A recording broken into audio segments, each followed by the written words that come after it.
आप सबको जय मसीह की। और मैं जो है लूका 11 में मतलब कुछ बात मेरे को ये हो रहा है कि उससे बोलूं। लूका 11 उसका 5 से जो 13 में जो है प्रार्थना के संबंध में जो यीशु की शिक्षा दी गई है, क्योंकि जैसे यहाँ पर दिया हुआ है उसको मैं पढ़ना चाहूंगी। तब उसने उससे कहा, तुम में से कौन है कि उसका एक मित्र हो और वह आधी रात को उसके पास जाकर उससे कहे, हे मित्र, मुझे 3 रोटियां दे, क्योंकि एक यात्री मित्र मेरे पास आया है और उसके आगे रखने के लिए मेरे पास कुछ नहीं है। और वह भीतर से उत्तर दे, मुझे दुख न दे, अब तो द्वार बंद है और मेरे बालक मेरे पास बिछौने पर हैं, इसलिए मैं उठकर तुझे दे नहीं सकता। मैं तुझसे कहता हूँ, यदि उसका मित्र होने पर भी उसे उठकर न दे, तो भी उसके लज्जा छोड़कर मांगने के कारण उसे जितनी आवश्यकता हो उतनी उठकर देगा। और मैं तुझसे कहता हूँ कि मांगो तो तुम्हें दिया जाएगा, ढूंढो तो तुम पाओगे, खटखटाओ तो तुम्हारे लिए खोला जाएगा। क्योंकि जो कोई मांगता है उसे मिलता है, और जो ढूंढता है वह पाता है, और जो खटखटाता है उसके लिए खोला जाएगा। तुम में से ऐसा कौन पिता होगा कि जब उसका पुत्र रोटी मांगे तो उसे पत्थर दे, या मछली मांगे तो मछली के बदले उसे सांप दे, या अंडा मांगे तो उसे बिच्छू दे? अतः जब तुम बुरे होकर अपने बच्चों को अच्छी वस्तुएं देना जानते हो, तो स्वर्गीय पिता अपने मांगने वाले को पवित्र आत्मा क्यों न देगा। परमेश्वर इस पढ़े हुए वचन पर आशीष दे। तो यहाँ पर जैसे कि ये जो बात है उस समय की बात है जब प्रभु यीशु मसीह जो है अपने चेलों को प्रार्थना के विषय में कुछ महत्वपूर्ण बातों को बता रहे थे। इसके पहले जैसे 11 में जो है प्रार्थना कैसे करना है उन बातों को जो है वो सिखा रहे थे कि एक मसीही विश्वासी को किस प्रकार प्रार्थना करनी चाहिए, इन बातों को वो बता रहे थे। तो यहाँ पर यीशु क्या कह रहे हैं इसकी आयत में, जैसे 5 से 7 में अभी मैं पढ़ी हूँ, तो इस आयत में हम सीखते हैं कि यदि हमारा कोई जैसे मित्र हो और आधी रात को हमसे जैसे मदद मांगे और वो हमारी मदद ना करे, या दरवाजा बंद हो तो वह ना खोले, या दरवाजा खोले बिना ही इनकार करे, यह कहकर कि यहाँ से चला जा, तो ऐसा तो नहीं हो सकता। क्योंकि कभी नहीं होगा ऐसा कि एक मित्र दूसरे की सहायता रात में भी वो क्या करेगा, अवश्य करता है, क्योंकि वह उसका मित्र होता है, इसलिए जो है। तो यहाँ पर जैसे मित्र को दर्शाया गया है ना कि वो जो मित्र है करके। तो यहाँ पर जैसे 8 के 11 में क्या लिखा हुआ है, 11 के 8 में, कि मैं तुमसे कहता हूँ, यदि उसका मित्र होने पर भी उसे उठकर न दे, तो भी उसके लज्जा छोड़कर मांगने के कारण उसे जितनी आवश्यकता हो उतनी उठकर देगा। तो यहाँ पर प्रभु हमें क्या बताना चाहते हैं कि ये देखने की इस दृष्टांत से क्या कहते हैं कि जो वो कहते हैं कि यदि एक मित्र दूसरे मित्र से कुछ मांगता है तो उसे लज्जा छोड़कर मांगने के कारण उसे देता है,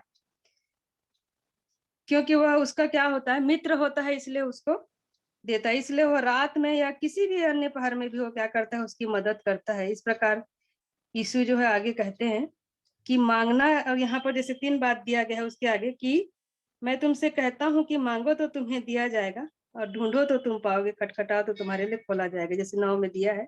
तो यहाँ पर मांगना, ढूंढना और खटखटाने की बात दिया है। तो जब हम प्रार्थना में अपने परमेश्वर की इच्छा जो होता है, इच्छा में हम विनती करते हैं या अपनी प्रार्थना को वो क्या करता है, यदि हम उसकी इच्छा में हम क्या करते हैं, विनती करते हैं, प्रार्थना करते हैं, तो वो अवश्य सुनता है। तो हमें जैसे ध्यान रखना है कि हमें जो है अपने प्रार्थना में कभी भी किसी का जैसे बुरा कभी भी नहीं मांगना चाहिए, ना ही हमको कोई लोभ लालसाओं से भरी हुई प्रार्थना को करनी चाहिए। ऐसी प्रार्थना से क्या करता है प्रभु जो है, उसकी इच्छा में हम नहीं होते हैं, प्रभु की इच्छा ऐसी नहीं होती। तो हमें सदैव उसकी इच्छा, ज्ञान और उसकी जो है आज्ञाकारिता से भरी, भय से भरी हुई प्रार्थना ही हमको करना चाहिए। जैसे मलाकी के 3 के जो 16 में क्या लिखा हुआ है, मलाकी 3:16 में जैसे लिखा है तब यहोवा का भय मानने वालों ने आपस में बातें की और यहोवा ध्यान धरकर उसकी सुनता था। और जो यहोवा का भय मानते और उसका नाम का सम्मान करते थे, उनके स्मरण के निमित्त उसके सामने एक पुस्तक लिखी जाती थी। तो परमेश्वर क्या करता था? जो उसका भय मानते थे और आपस में जो बात करते थे, उसको क्या करता था? वो ध्यान धरकर सुनता था। तो हमको जैसे परमेश्वर की जो इच्छा है, यदि उसकी इच्छा के अनुसार हम प्रार्थनाओं को मांगते हैं, तो प्रभु क्या करता है? सुनता है। तो जिस प्रकार एक मित्र क्या करता है? दरवाजा खटखटाने पर दूसरा खोलता है, उसी प्रकार जब हम प्रार्थना करते हैं, तो द्वार ही खटखटा रहे हैं हम। जब हम प्रार्थना रूपी दरवाजा को खटखटाते हैं, तो अवश्य परमेश्वर द्वार को खोलेगा। तो यहाँ पर जैसे देखिए, जो आधी रात वाली बात आई है, वहां पर क्या हुआ है कि वो आधी रात को गया, 3 रोटियां मांगा कि मेरा एक यात्री है करके, है ना। तो यहाँ पर जैसे जब इजरायली जो 430 साल की गुलामी में थे, तब यहाँ पर क्या हुआ, आधी रात को ही यहाँ पर जो है मतलब फिर 12 के 29 और 30 में लिखा है, फिरौन ने उनसे कहा, और परमेश्वर जो है आधी रात को ही उनकी प्रार्थनाओं को सुना। जैसे 12, 29 और 30 में निर्गमन मिलता है तो पढ़ेंगे। निर्गमन 12, 29, 30।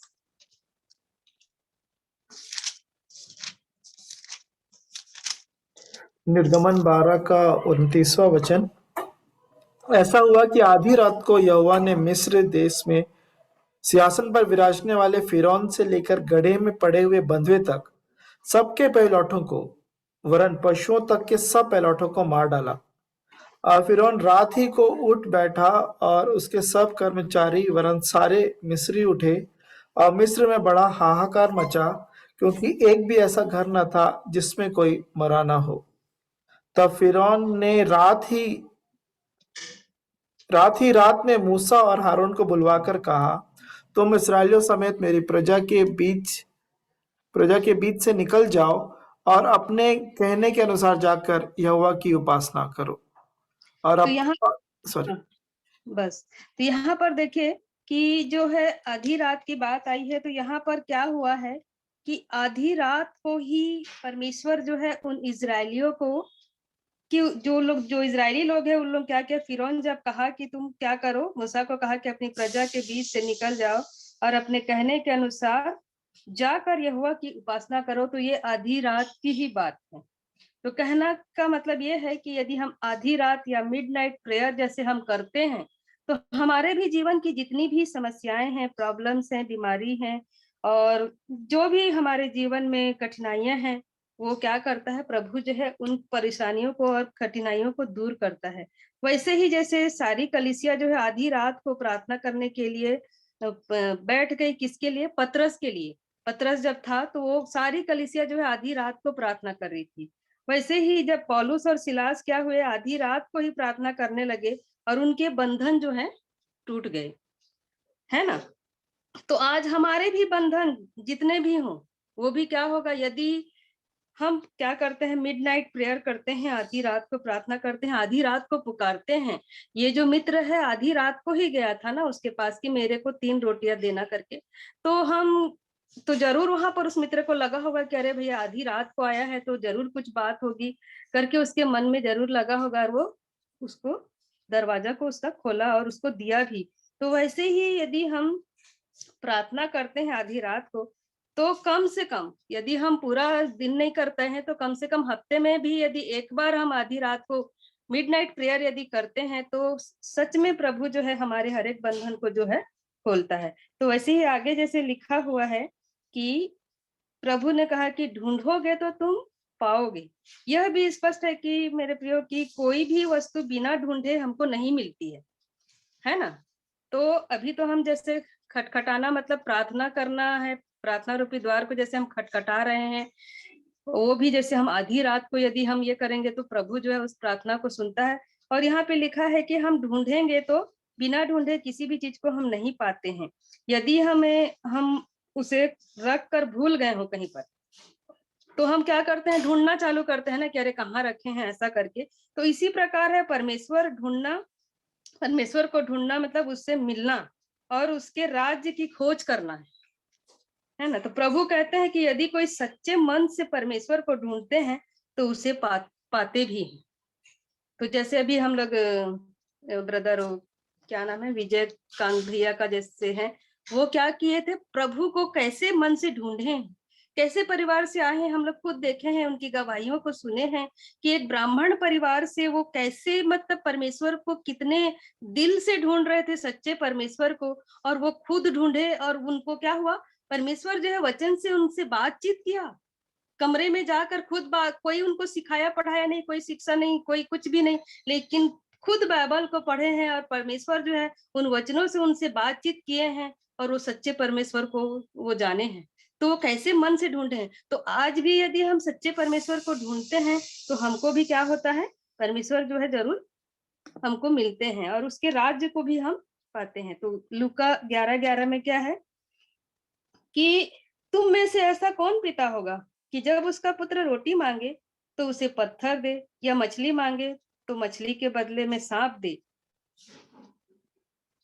तो ये, या अंडा मांगे तो उसे बिच्छू दे। अतः जब तुम बुरे होकर अपने बच्चों को अच्छी वस्त्र देना जानते हो तो स्वर्गीय पिता अपने मांगने वाले को पवित्र आत्मा क्यों ना देगा। तो यहाँ पर क्या होता है कि हम में से ऐसा कोई भी माता पिता नहीं है, हम तो अपने बच्चों को क्या करते हैं, बहुत ही उत्तम से उत्तम पदार्थ, गिफ्ट, एजुकेशन, सब चीज देना चाहते हैं। हम लोग एक संसारिक माता पिता अपने बच्चों के लिए हम लोग बहुत कुछ हम देना चाहते हैं, अर्थात पृथ्वी के जैसे माता पिता होकर अपने बच्चों का ध्यान रखते हैं और उन्हें पूरी करने की भी हम लोग क्या करते हैं, संभवतः मतलब पूरी कोशिश करते हैं। तो इसी आधार पर प्रभु कहते हैं कि यहाँ पर जैसे 13 में वही लिखा है ना कि शायद में कि हम दो बातों पर ध्यान देंगे। जैसे 13 में क्या लिखा है कि अतः जब तुम बुरे होकर, है ना, बुरे होकर अपने बच्चों को अच्छी वस्तु देना जानते हो तो स्वर्गीय पिता अपने मांगने वालों को पवित्र आत्मा क्यों ना देगा। तो यहाँ पर जैसे प्रभु ने कहा कि बुरे मतलब बुराइयों से नहीं है, यहाँ तात्पर्य है कि हम परमेश्वर के तुल्य नहीं है, हम परमेश्वर के बराबर नहीं है। मतलब हम इस पाप से भरी पृथ्वी के जन्म से हैं, मतलब इतना पाप भरा हुआ है संसार में, जहां जाने अनजाने में हम सब से क्या हो जाता है, गलतियां हो जाती है, पाप हो ही जाता है। परंतु परमेश्वर क्या है, पवित्र और भला है और दयालु भी है। तो वह हमारी प्रार्थनाओं को सुनकर उसका उत्तर क्यों नहीं देगा, है ना। हम बुरे होते हैं, मतलब पाप में लदे हैं, और हम फिर भी हम क्या कर रहे हैं, परमेश्वर जो है वैसा नहीं है कि वो अनसुनी नहीं करता है, वो क्या करता है, इतना प्रेम करता है।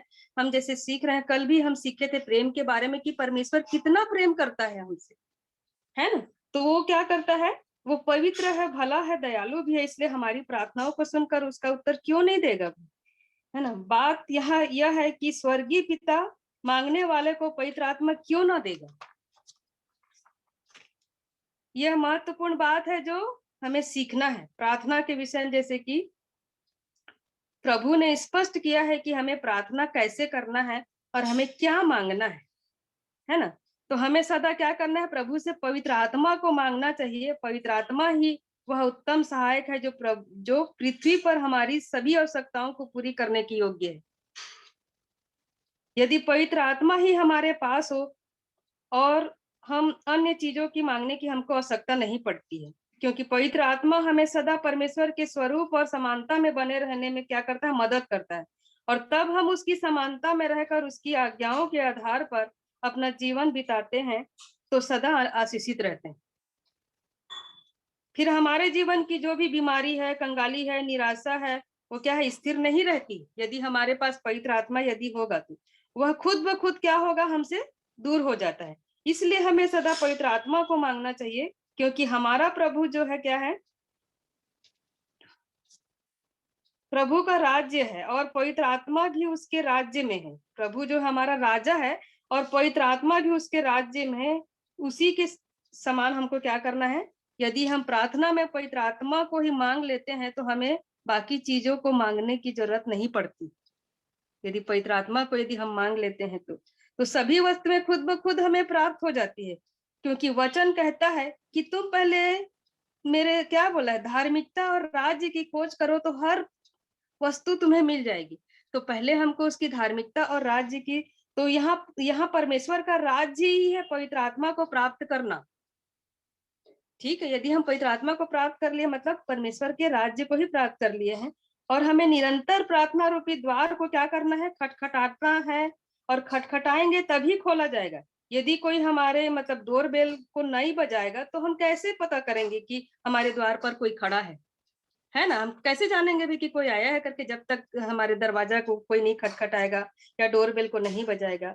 इसलिए यदि प्रार्थना ही नहीं करेंगे तो कैसे परमेश्वर जाने कि हम उससे पुकार रहे हैं करके, है ना? यदि हम प्रार्थना करेंगे तभी परमेश्वर जानेगा कि वो मुझसे पुकार रही है, मुझसे मांग रहा है, मुझको मेरा दरवाजा ये कर रहा है करके। और सच्चा जो सदा सच्चे मन से परमेश्वर क्या करता है, को ढूंढना भी चाहिए, तभी पाएंगे भी। यदि प्रभु उस घड़ी अपने चेलों को सिखा रहे थे, यही चीज जो है सिखा रहे थे, और हमें भी निरंतर प्रार्थना करना है और उससे उसे ही अर्थात पवित्र आत्मा को मांगना है हमसे, जो हमें जीवन भी क्या करता है, जीवन रूपी हर सुख शांति आनंद चंगाई देने के योग्य भी है वो। तो मेरे प्रियो, सर्वदा परमेश्वर से प्रार्थना में पवित्र आत्मा को मांगे हम लोग, और निरंतर प्रार्थना में उसे पुकारना है ना? उसके द्वार को खटखटाएं, वो अवश्य हमारे लिए हमारे द्वार को खोलेगा, और हम अनंत जीवन के पवित्र आत्मा के संपूर्ण फलों के साथ प्रवेश भी हम कर पाएंगे। तो जो आत्मा के जो फल हैं, फिर हम लोग क्या करेंगे, वो सारे फल हमारे जीवन में यदि जो है हम पवित्र आत्मा को पाते हैं तो सारे फल भी हमारे जीवन में जो है प्रवेश करते जाएंगे, और हमारे जीवन में वो सब जो है प्रेम आनंद धीरज भलाई संयम विश्वास नम्रता, ये सारी चीजें हमारे जीवन में जो है खुद ब खुद हमें दिखाई देने लग जाएंगी। तो परमेश्वर करे कि इस वचन के माध्यम से जो है हमको जो है क्या करना है, परमेश्वर से पवित्र आत्मा को मांगना है और उसको सच्चे मन से ढूंढना है।